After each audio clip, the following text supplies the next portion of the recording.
Bismillahirrahmanirrahim. Assalamu alaikum and welcome to my channel Learn with Sahrish.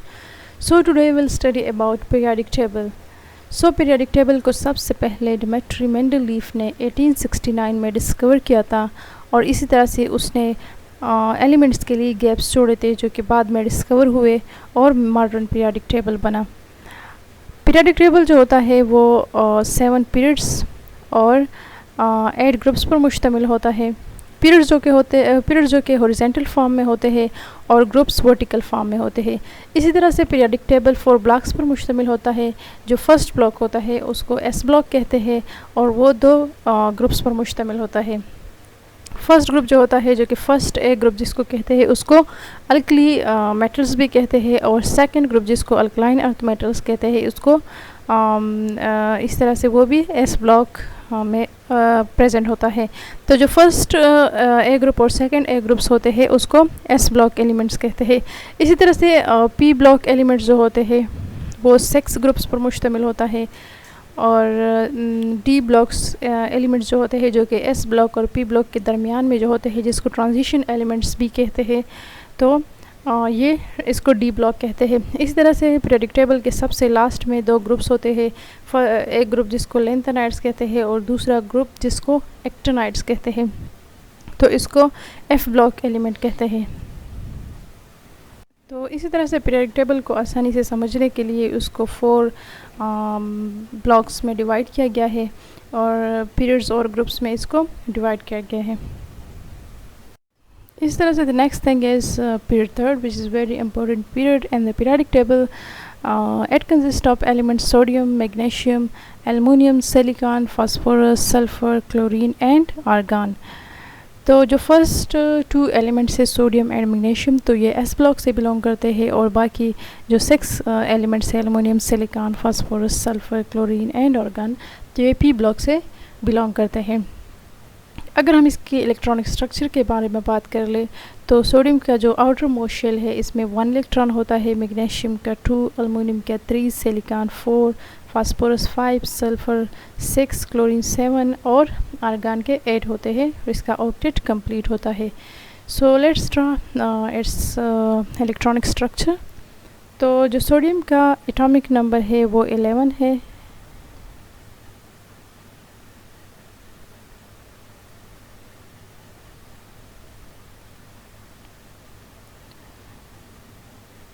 जो first shell है 1s तो उसमें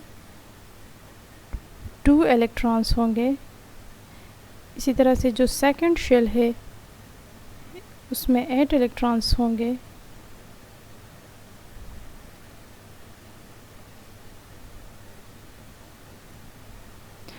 जो कि 2 इलेक्ट्रॉन्स 2s में होते हैं और 6 इलेक्ट्रॉन्स जो होते हैं वो 2p में होते हैं और जो 1 इलेक्ट्रॉन होता है वो 3s में होता है। तो इसी तरह से सोडियम के आउटर मोस्ट शेल में 1 इलेक्ट्रॉन होता है। इस तरह से मैग्नीशियम का जो एटॉमिक नंबर है तो वो 12 है। अगर हम इसका इलेक्ट्रॉनिक स्ट्रक्चर ड्रा कर ले तो बिल्कुल सोडियम की तरह फर्स्ट शेल में 2 इलेक्ट्रॉन होंगे, सेकंड शेल में 8 इलेक्ट्रॉन होंगे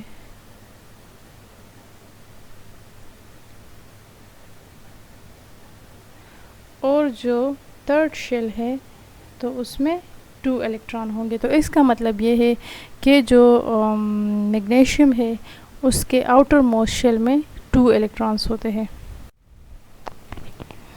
इसी तरह से अगर हम एल्युमिनियम का ड्रा कर लें तो एल्युमिनियम का जो एटॉमिक नंबर है तो वो 13 है।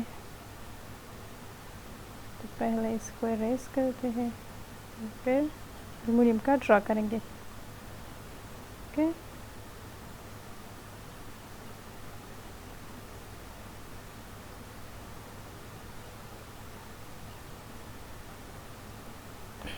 अच्छा, तो एल्युमिनियम का जो एटॉमिक नंबर है वो 13 है। फर्स्ट शेल में 2 इलेक्ट्रॉन्स होंगे, सेकंड शेल में 8 1 2 3 4 5 6 7 8 और थर्ड शेल में 3 इलेक्ट्रॉन होंगे, जो कि 2 इलेक्ट्रॉन जो होंगे वो 3s में होंगे और 1 इलेक्ट्रॉन p में होगा। तो इसका मतलब ये है कि जो एल्युमिनियम का आउटर मोस्ट शेल में है वो 3 इलेक्ट्रॉन्स है। इस तरह से सिलिकॉन का जो एटॉमिक नंबर है वो है 14, तो 2 इलेक्ट्रॉन s में होंगे और 8 इलेक्ट्रॉन सेकंड शेल, और जो थर्ड है उसमें 4 इलेक्ट्रॉन्स होंगे।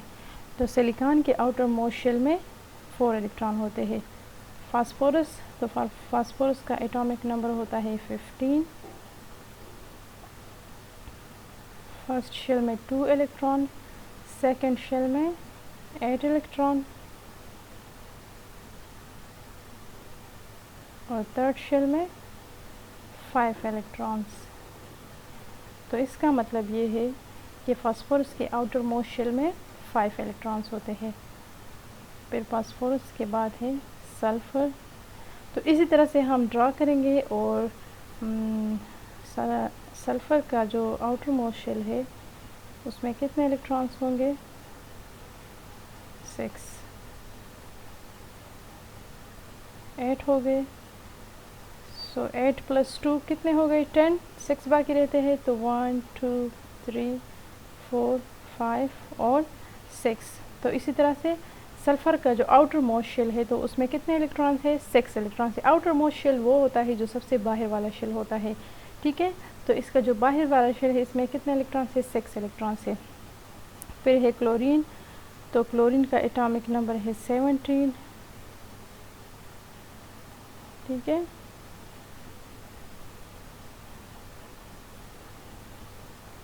तो सेकेंड शेल में होंगे 8 इलेक्ट्रॉन्स और थर्ड शेल में कितने होंगे? 1 2 3 4 5 6 7। तो इसमें 7 इलेक्ट्रॉन होते हैं और इसको सिर्फ 1 इलेक्ट्रॉन चाहिए होता है ताकि इसकी ऑक्टेट कंप्लीट हो जाए। ऑक्टेट वो स्टेट होता है जिसके आउटर मोस्ट शेल जो होता है उसमें 8 इलेक्ट्रॉन्स होते हैं। तो क्लोरीन जो है इसको कितने इलेक्ट्रॉन, इसके आउटर मोस्ट शेल में 7 इलेक्ट्रॉन है और इसको सिर्फ 1 इलेक्ट्रॉन की ज़रूरत है, ठीक है। और आर्गान जो है तो इसका ऑक्टेट कंप्लीट होता है क्योंकि इसके आउटर मोस्ट शेल में 8 इलेक्ट्रॉन प्रेजेंट होते हैं। तो फर्स्ट शेल में 2, इस तरह से सेकंड शेल में 8, तो 8 + 2 10 हो गए, 8 रहते हैं, तो 1 2 3 4 5 6 7 8। तो टोटल कितने हो गए? 18 इलेक्ट्रॉन्स, ठीक है। So this was about electronic structure of period third. I hope it would be clear. Next, so let's move toward the next slide. So the next thing is trend and atomic radius. So trends के बारे में पढ़ेंगे about third period के जो मुख्तलिफ trends होते हैं, atomic radius, electronegativity, ionization energy के किस तरह से होती है, ठीक है। थर्ड पीरियड में या पीरियड्स में या डाउन द ग्रुप ये किस तरह से होती है, तो इसके बारे में स्टडी करेंगे। So what is atomic radius? So atomic radius is the distance between nucleus and outermost shell of electron of an atom or ion is called as atomic radius और आयनिक रेडियस। न्यूक्लियस और outermost shell में जो electron होता है एक atom या ion का, सो उसके दरमियान जो डिस्टेंस होती है उसको एटॉमिक रेडियस या आयनिक रेडियस कहते हैं। फॉर एग्ज़ाम्पल अगर यहाँ पर हम देख लें तो यहाँ पर है इसी तरह से ये न्यूक्लियस है और ये जो आउटर मोस्ट शेल है इसमें इलेक्ट्रॉन प्रेजेंट है। तो इस न्यूक्लियस से लेकर यहाँ तक इस आउटर मोस्ट शेल में जो इलेक्ट्रॉन प्रेजेंट है इस तक, तो इसको क्या कहते हैं? इसको कहते हैं एटॉमिक रेडियस, ठीक है। अच्छा, अब एटॉमिक रेडियस का ट्रेंड किस तरह से होता है पीरियोडिक टेबल में डाउन द ग्रुप और from left to right in the periods. So group में एटॉमिक रेडियस जो होती है वो इंक्रीज़ होती है क्योंकि जो शेल्स होते हैं वो इंक्रीज़ हो रहे होते हैं, ठीक है। जैसे कि अगर हम यहाँ पर देख लें हाइड्रोजन को, तो हाइड्रोजन का एटॉमिक नंबर 1 होता है। सो इसका मतलब ये है कि इसके आउटर मोस्ट शेल में 1 इलेक्ट्रॉन होता है, ठीक है। लेकिन अगर हम डाउन द ग्रुप दूसरा एलिमेंट देख ले लिथियम, तो लिथियम का एटॉमिक नंबर होता है 3, तो इसके जो फर्स्ट शेल है उसमें होंगे 2 इलेक्ट्रॉन्स और जो सेकंड शेल है उसमें होगा 1 इलेक्ट्रॉन। तो हाइड्रोजन में यहाँ पर सिर्फ एक शेल था, जबकि लिथियम में यहाँ पर दूसरा शेल भी ऐड हो रहा है। तो इसी वजह से शेल इंक्रीज़ हो रहा है, तो एटॉमिक रेडियस भी इंक्रीज़ हो रहा है। इसी तरह से अगर हम सोडियम को देख ले, तो सोडियम का एटॉमिक नंबर है 11, तो फर्स्ट शेल में है 2 इलेक्ट्रॉन्स और जो सेकंड शेल है उसमें है 8 इलेक्ट्रॉन्स।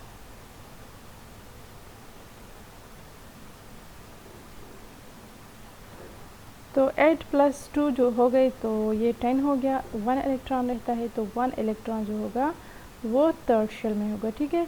तो सोडियम में एक और थर्ड शेल ऐड हो रहा है। इसी तरह से पोटाशियम, रुबिडियम, सीजियम, फ्रांशियम, अगर जैसे ही हम और नीचे आ रहे होते हैं तो एक एक शेल हर एलिमेंट में ऐड हो रहा होता है, ठीक है। तो इंक्रीजिंग नंबर ऑफ शेल्स मतलब इसमें शेल्स जो होती है वो इंक्रीज़ हो रही होती है, तो इसी वजह से इसका एटॉमिक रेडियस जो होता है down the group from top to bottom increase होती है, ठीक है। अगर सेकंड हम देख ले वेरिएशंस इन पीरियड्स, तो पीरियड्स में इसका ट्रेंड किस तरह से होता है।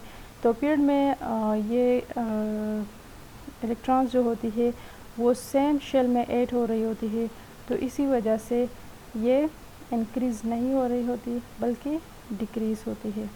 जो एटॉमिक साइज़ होती है वो from left to right increase होती है। जैसे कि फॉर एग्ज़ाम्पल हम देख लें,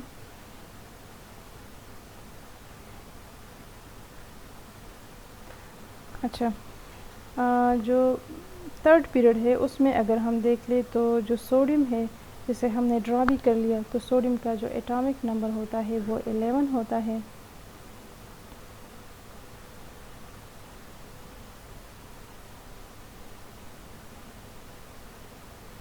तो फर्स्ट शेल में 2 इलेक्ट्रॉन्स, सेकंड शेल में 8 इलेक्ट्रॉन्स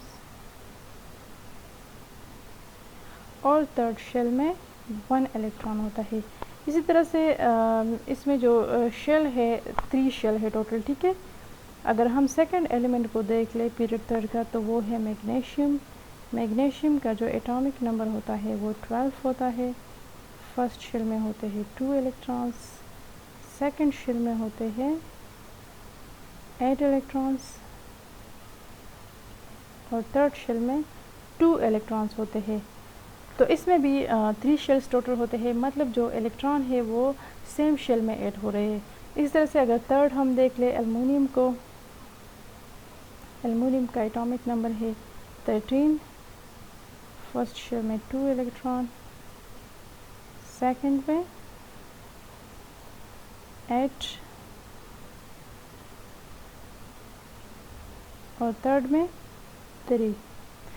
तो यहाँ पर भी जो इलेक्ट्रॉन है वो सेम शेल में ऐड हो रहे हैं। इस तरह से सिलिकॉन का देख ले तो यहाँ पर एक मज़ीद इलेक्ट्रॉन ऐड होगा सेम शेल में, क्योंकि जो इलेक्ट्रॉन्स होते हैं वो सेम शेल में ऐड हो रहे होते हैं। इस तरह से फास्फोरस का यहाँ पर एक और होगा, सल्फ़र, क्लोरीन तक इसमें शेल इलेक्ट्रॉन्स जो होते हैं वो ऐड हो रहे होते हैं। और आर्गन का जो होता है वो आउटपुट कंप्लीट होता है, तो उसको कोई ज़रूरत नहीं होती। तो इसी वजह से इसकी जो एटॉमिक साइज़ होती है वो डिक्रीज़ हो रही होती है, क्योंकि इसका इलेक्ट्रॉन्स जो होते हैं वो सेम शेल में ऐड हो रहे होते हैं, ठीक है, इसी वजह से। लेकिन लास्ट में जो आर्गन है उसका केस एक्सेप्शनल है। उसका जो साइज़ होता है एटॉमिक रेडियस तो वो इंक्रीज़ होता है सबसे, ठीक है। तो वो जैसे कि आप लोगों को मैंने पहले बता दिया कि उसका साइज़ इसी वजह से इंक्रीज़ है कि उसकी जो ऑक्टेट होती है वो कंप्लीट होती है, ठीक है। So the next thing is ionization energy. So what is ionization energy? The minimum amount of energy required to remove the outermost electron. वो अमाउंट ऑफ एनर्जी, वो एनर्जी जो कि रिक्वायर्ड होती है कि जो आउटर मोस्ट शेल में जो इलेक्ट्रॉन प्रेजेंट होते हैं उसको निकाल सके, ठीक है, उसको उससे रिमूव कर सके, तो उस एनर्जी को आयनाइजेशन एनर्जी कहते हैं, ठीक है। जैसे कि इसका जो ग्रुप में ट्रेंड होता है, तो ग्रुप में top to bottom ionization energy decrease हो रही होती है। इसके मुख्तलिफ रीज़न है। क्योंकि जो जैसे कि पहले हमने पढ़ा कि एटॉमिक साइज़ जो होती है वो इंक्रीज़ होती है, ठीक है। तो एटॉमिक साइज़ इंक्रीज़ होती है तो उसके जो आउटर मोस्ट शेल जो होता है उसमें उससे इलेक्ट्रॉन निकालना आसान होता है, क्योंकि वहाँ पर जो न्यूक्लियस होता है उसका फोर्स ऑफ अट्रैक्शन भी कम होता है, जो कि यहाँ पर थर्ड पॉइंट है, लेस फोर्स ऑफ अट्रैक्शन। तो उसका जो अट्रैक्शन होता है आउटर मोस्ट शेल पे वो कम होता है, क्योंकि उसके दरमियान और भी शेल्स होते हैं। और जो शील्डिंग इफ़ेक्ट होती है, शील्डिंग इफ़ेक्ट का मतलब ये है कि इलेक्ट्रॉन्स जो होते हैं वो कि जो इलेक्ट्रॉन्स होते हैं शेल्स में तो वो न्यूक्लियस की तरफ अट्रैक्ट हो रहे होते हैं, लेकिन जो कि सब शेल्स में इलेक्ट्रॉन प्रेजेंट होते हैं और सब पे चार्ज भी सेम होता है, तो सेम चार्ज जो कि एक दूसरे को रिपेल करता है, तो इसी वजह से उसका जो इसके दरमियान एक शील्डिंग इफ़ेक्ट बन जाती है और इसका जो अट्रैक्शन होता है न्यूक्लियस के साथ वो डिक्रीज़ होता है, ठीक है। तो इसी तरह से आयनाइजेशन एनर्जी इसी वजह से डिक्रीज़ हो रही होती है। अच्छा, अगर हम पीरियड्स में देख लें तो पीरियड्स में इसकी जो आयनाइजेशन एनर्जी होती है वो लेफ़्ट टू राइट इंक्रीज़ हो रही होती है, क्योंकि जो मेन रीज़न है इसका इलेक्ट्रॉन सेम शेल में ऐड हो रहे होते हैं। तो जितनी ज़्यादा एक शेल में इलेक्ट्रॉन होगी उतनी ही उसका पावर ज़्यादा होगा, ठीक है, उससे इलेक्ट्रॉन निकालना मुश्किल होगा। तो जो कि ऑलरेडी हमने पढ़ा, जो कि सोडियम, मैग्नीशियम, एल्युमिनियम, सिलिकॉन सब के इलेक्ट्रॉन जो होते हैं वो थर्ड शेल में ऐड हो रहे होते हैं, तो उससे इलेक्ट्रॉन निकालना मुश्किल होता है। तो इसी तरह से डिक्रीज एटॉमिक साइज़, इसका एटॉमिक साइज़ भी डिक्रीज़ होता है और more force of attraction of nucleus. तो जब एटॉमिक साइज़ डिक्रीज़ होती है तो उसका जो कनेक्शन होता है वो न्यूक्लियस के साथ स्ट्रॉन्ग होता है, क्योंकि न्यूक्लियस का जो फोर्स ऑफ अट्रैक्शन होती है वो ज़्यादा होती है और उसके दरमियान रिपल्जन कम और अट्रैक्शन ज़्यादा होती है, मतलब शील्डिंग इफ़ेक्ट कम होती है, ठीक है। तो इसी वजह से आयनाइजेशन एनर्जी इंक्रीज़ हो रही होती है from left to the right. अच्छा, electronegativity. So electronegativity is the relative tendency of an atom to attract shared pair of electrons towards itself. ये एक टेंडेंसी होती है, एक क़ुव्वत होती है एक एटम की, जो कि अपनी तरफ दूसरे एटम से इलेक्ट्रॉन की पेयर को क्या कर सके, अट्रैक्ट कर सके। जैसे कि यहाँ पर एग्जांपल है HCl। तो HCl में हाइड्रोजन और क्लोरीन जो है इसके दरमियान जो बॉन्ड है वो 2 इलेक्ट्रॉन से बना है, लेकिन हाइड्रोजन जो है ये इलेक्ट्रोपॉजिटिव है, क्योंकि इसकी इलेक्ट्रोनेगेटिविटी जो है उसकी वैल्यू बहुत कम है और क्लोरीन की इलेक्ट्रोनेगेटिविटी बहुत ज़्यादा होती है, ठीक है। तो ये जो इलेक्ट्रॉन होते हैं वो ज़्यादा अट्रैक्ट हुए होते हैं क्लोरीन की तरफ, ठीक है, क्योंकि क्लोरीन की इलेक्ट्रोनेगेटिविटी ज़्यादा होती है। तो यहाँ पर क्लोरीन की जो अट्रैक्शन पावर है या इलेक्ट्रोनेगेटिविटी की वैल्यू है वो ज़्यादा है हाइड्रोजन से। फिर इसकी ट्रेंड किस तरह से है ग्रुप्स में और पीरियड्स में, तो ग्रुप्स में जो होती है इलेक्ट्रोनेगेटिविटी वो डिक्रीज़ हो रही होती है, क्योंकि एटॉमिक साइज़ की वजह से इसका एटॉमिक साइज़ इंक्रीज़ हो रहा होता है from top to the bottom. Sorry, यहाँ पर ये जो है ये लेफ़्ट टू राइट नहीं है, ये टॉप टू बॉटम है, ठीक है।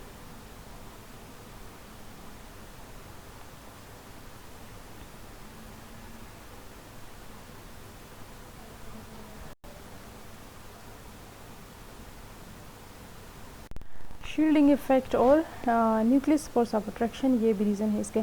तो जैसे कि हमने ऑलरेडी पढ़ा कि जो टॉप टू बॉटम होते हैं न्यू शेल्स ऐड हो रहे होते हैं और उसका जो न्यूक्लियस का जो फोर्स ऑफ अट्रैक्शन होता है आउटर मोस्ट शेल के इलेक्ट्रॉन पे वो डिक्रीज़ होता है और उसके दरमियान जो होती है वो रिपल्जन होती है, अट्रैक्शन भी नहीं होती। तो न्यूक्लियस उसको इसका पावर उस पर इतना नहीं होता, तो इसी वजह से दूसरा एटम आसानी से उससे इलेक्ट्रॉन को रिमूव कर सकता है, तो इसी वजह से ये डिक्रीज़ हो रहा था। जबकि पीरियड्स में लेफ़्ट टू द राइट जो होती है वो एटॉमिक साइज़ भी डिक्रीज़ होती है, शील्डिंग इफ़ेक्ट भी नहीं होती और न्यूक्लियस का फोर्स ऑफ अट्रैक्शन भी ज़्यादा होता है, क्योंकि इलेक्ट्रॉन सेम शेल में ऐड हो रहे थे और न्यूक्लियस और आउटर मोस्ट शेल में जो इलेक्ट्रॉन होते हैं उसके दरमियान जो होती है फोर्स ऑफ अट्रैक्शन होती है। तो इसी वजह से न्यूक्लियर का पावर होता है उस पर कि कोई दूसरा जो एटम होता है उससे आसानी से इलेक्ट्रॉन रिमूव नहीं कर सकता, ठीक है। जैसे कि क्लोरीन होता है तो क्लोरीन के आउटर मोस्ट शेल में 7 इलेक्ट्रॉन्स होते हैं, जबकि हाइड्रोजन का अगर हम ले लें या इसी तरह से सोडियम का ले लें, ठीक है, तो सोडियम के आउटर मोस्ट शेल में 1 इलेक्ट्रॉन होता है और जबकि क्लोरीन के 7 होते हैं, ठीक है। तो क्लोरीन का जो पावर ऑफ अट्रैक्शन है न्यूक्लियस के साथ वो ज़्यादा है, जबकि सोडियम का है वो कम है, क्योंकि 1 इलेक्ट्रॉन है और उसके दरमियान शील्डिंग इफ़ेक्ट भी है। तो इसी वजह से पीरियड्स में लेफ़्ट टू द राइट जो इलेक्ट्रोनेगेटिविटी होती है वो इंक्रीज़ हो रही होती है। So the next thing is trend in electrical conductivity. So what is electrical conductivity? It is a measure of the amount of electrical current a material have. ये एक एलिमेंट की इलेक्ट्रिकल करंट की power होती है कि मतलब वो कितना इलेक्ट्रिकल करंट प्रोड्यूस कर सकता है, ठीक है, एक एलिमेंट जो होता है या मटेरियल जो होता है। तो जैसे कि पीरियड थर्ड के एलिमेंट्स है sodium, magnesium, aluminium, silicon, phosphorus, sulphur, chlorine and argon. तो इसमें sodium, magnesium and chlorine are good conductors of electricity. First 3 elements जो है पीरियड थर्ड के, तो ये गुड कंडक्टर ऑफ इलेक्ट्रिसिटी है। इसका रीज़न ये है कि ये मेटल्स है, मेटल से बिलोंग करते हैं और इसमें फ्री आइंस भी होते हैं। तो इलेक्ट्रिकल कंडक्टिविटी के लिए ये चीज़ लाजमी है कि इसमें फ्री आइंस होने चाहिए, ठीक है। और free electrons increase from sodium to aluminium. Sodium से एल्युमिनियम तक जो इलेक्ट्रॉन्स होते हैं फ्री इलेक्ट्रॉन, तो वो इंक्रीज़ हो रहे होते हैं। जैसे कि सोडियम के आउटर मोस्ट शेल में 1 फ्री इलेक्ट्रॉन होता है, मैग्नीशियम के 2 होते हैं और एल्युमिनियम के 3 होते हैं। तो इसी तरह से एल्युमिनियम तक इसकी जो इलेक्ट्रिकल कंडक्टिविटी होती है वो इंक्रीज़ हो रही होती है। फिर सिलिकॉन जो होता है वो सेमी कंडक्टर होता है, क्योंकि इसमें दोनों जो कंडक्टर और नॉन कंडक्टर की प्रॉपर्टीज़ पाई जाती है, ठीक है, क्योंकि इसका जो स्ट्रक्चर होता है वो जॉइंट कोवेलेंट स्ट्रक्चर होता है। इसमें कोवेलेंट बॉन्ड्स होते हैं और फ्री आइंस नहीं होते हैं, तो इसी वजह से ये सेमी कंडक्टर होता है। Phosphorus, sulphur, chlorine and argons are non conductors. ये जो एलिमेंट्स है ये नॉन कंडक्टर्स है, क्योंकि ये नॉन मेटल्स है और जो नॉन मेटल्स होते हैं तो उसमें फ्री आइंस भी नहीं होते। तो जिन एलिमेंट्स में फ्री आइंस नहीं होते तो वो गुड कंडक्टर ऑफ इलेक्ट्रिसिटी नहीं होता। तो इसी वजह से ये इलेक्ट्रिकल कंडक्टिविटी इसकी जो होती है वो नहीं होती एग्जिस्ट। और दूसरा इसका रीज़न ये है कि मॉलिक्यूलर फॉर्म में एग्जिस्ट करता है, जैसे कि P4S8, chlorine, Cl2 and argon. तो जो मॉलिक्यूलर फॉर्म होता है तो उसमें वीक लंडन डिस्पर्जन फोर्सेस होते हैं, ठीक है, और उसमें फ्री आइंस नहीं होते, तो इसी वजह से ये नॉन कंडक्टर है। इस तरह से trend and melting and boiling point. तो मेल्टिंग और बॉइलिंग पॉइंट किस तरह से होती है। So sodium, magnesium, aluminium have high melting and boiling point. इसकी जो फर्स्ट 3 एलिमेंट्स है इसकी मेल्टिंग और बॉइलिंग पॉइंट जो होती है वो ज़्यादा होती है, क्योंकि इसमें मेटालिक बॉन्ड प्रेजेंट होते हैं, ठीक है। और सोडियम टू एल्युमिनियम जो होती है नंबर ऑफ फ्री इलेक्ट्रॉन्स जो होते हैं वो भी इंक्रीज़ हो रहे होते हैं। तो इसी वजह से मेल्टिंग और बॉइलिंग पॉइंट इसकी इंक्रीज़ होती है। जितनी ज़्यादा एटम्स के दरमियान या मॉलिक्यूल्स के दरमियान बॉन्ड स्ट्रॉन्ग होगा तो उतना ही ज़्यादा मेल्टिंग और बॉइलिंग पॉइंट उस एलिमेंट का ज़्यादा होगा। फिर इस तरह से सिलिकॉन है strong bond than all because of strong covalent bond. Silicon की जो बॉन्ड होती है वो ज़्यादा स्ट्रॉन्ग होती है, क्योंकि वो जॉइंट कोवेलेंट स्ट्रक्चर फॉर्म में प्रेजेंट होता है, उसमें जो बॉन्ड्स होते हैं वो कोवेलेंट बॉन्ड होते हैं। और दूसरा रीज़न ये है कि उसकी जो मॉलिक्यूल फॉर्म होती है वो भी बड़ी होती है, दूसरे मॉलिक्यूल से S8 फॉर्म में होती है, ठीक है।